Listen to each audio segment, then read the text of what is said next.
Pak Jokowi batuk hampir 4 minggu. Baru sembuh total ketika akan menjalankan tugas laporan tahunan di DPR kemarin. ISPA masalah saluran pernapasan meningkat di rumah sakit. Batuk dan pilek mendadak meningkat dalam beberapa bulan ini bagi masyarakat di Jabodetabek. Semua itu dapat dipastikan bahwa udara di Jabodetabek, Jakarta, Bogor, Depok, Tangerang, Bekasi memang terburuk dalam catatan yang pernah ada. Herannya sudah bertahun-tahun AKI rata-rata Jakarta di atas 170. Namun kayaknya pemerintah nggak peduli dan rakyat tidak paham apa artinya udara bersih sehat itu, apa manfaatnya buat kesehatan, itu apa. AKI adalah Air Quality Index atau perhitungan mutu dari kadar udara di sebuah wilayah yang dihitung dalam skala 0 sampai 500. Semakin besar angkanya semakin parah dan mematikan, hazardus. Nilai 50 ke bawah adalah udara yang bersih sehat, nilai 500 ke atas sudah masuk kategori mematikan.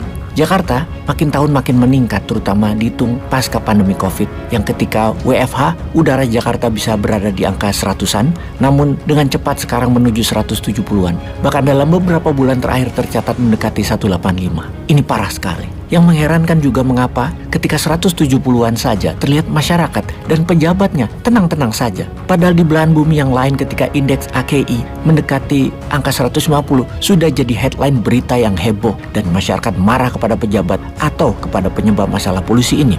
Perintah tutup jendela, pasang purifier, pakai masker, bergaung kencang di mana-mana dan dilakukan oleh warga. Namun karena sekarang pada sibuk ngurusin keabadian jabatan, kayaknya banyak pejabat lupa sama artinya kesehatan untuk masyarakat. Jadi ya kita saja saling mengingat. Sahabat, kalau keluar rumah, berada di tempat terbuka, pakai masker ya sekarang. Kemudian di rumah, perbanyak tanaman di sekitar rumah tinggal. Sepertinya untuk masalah ini bagaimana kalau kita perdalam lagi? Kita terdapat data bahwa penelitian yang dilakukan oleh sejumlah universitas kenamaan dunia yang dilaporkan pada World Economic Forum pada Mei 2022 menemukan bahwa manusia akan sulit bertahan hidup bila emisi tidak turun secara drastis dalam 50 tahun mendatang. Emisi gas buang atau emisi karbon itu harus turun. Hasil penelitian tersebut menilai bahwa wilayah bumi yang dihuni sepertiga populasi penduduk dunia sekarang ini akan mengalami kemarau bagaikan wilayah terpanas di Gurun Sahara 5 dekade mendatang, 50 tahun mendatang, jika tidak dilakukan perbaikan dengan segera. Mereka memprediksi bahwa pemanasan global yang terjadi dengan cepat ini akan menyebabkan 3,5 miliar manusia hidup di wilayah yang tidak layak huni ke depannya. Dalam penelitian yang masuk dalam jurnal Proceedings of the National Academy of Science yang terbit pekan ini, para peneliti memprediksi suhu bumi pada tahun 2070 nanti akan dirasakan pada setiap orang adalah meningkat 7,5 derajat Celcius dibandingkan saat ini, dan itu parah sekali. Berdasarkan data tersebut ada 4 negara terparah keadaannya yang sekarang saja sudah terus memburuk, yaitu dalam beberapa dekade ke depan 50% populasi sebuah wilayah bahkan akan menderita kepanasan, kekeringan, dan masalah polusi. Wilayah negara mana saja hal itu akan terjadi, yaitu 1,2 miliar penduduk India akan terdampak pemanasan global. Di posisi kedua ditempati Nigeria dengan 485 juta penduduknya, kemudian Pakistan dengan 185 juta penduduknya, dan terakhir Indonesia dengan 145 juta penduduknya akan merasakan dampak itu. Mungkin 2050 atau 2070 penduduk Indonesia mendekati 500 atau 600 juta. Jadi 20%-nya mendekati masalah ini kalau tidak dilakukan apa-apa sekarang. Dan itu angka besar sekali.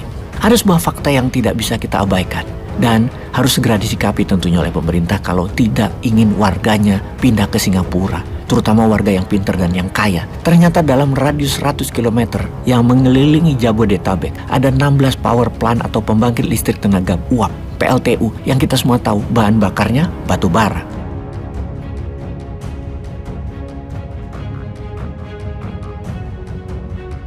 Seharusnya dalam pelaksanaan protokol Paris 2015 yang mengatakan salah satunya di tahun 2030 PLTU harus nol di semua negara.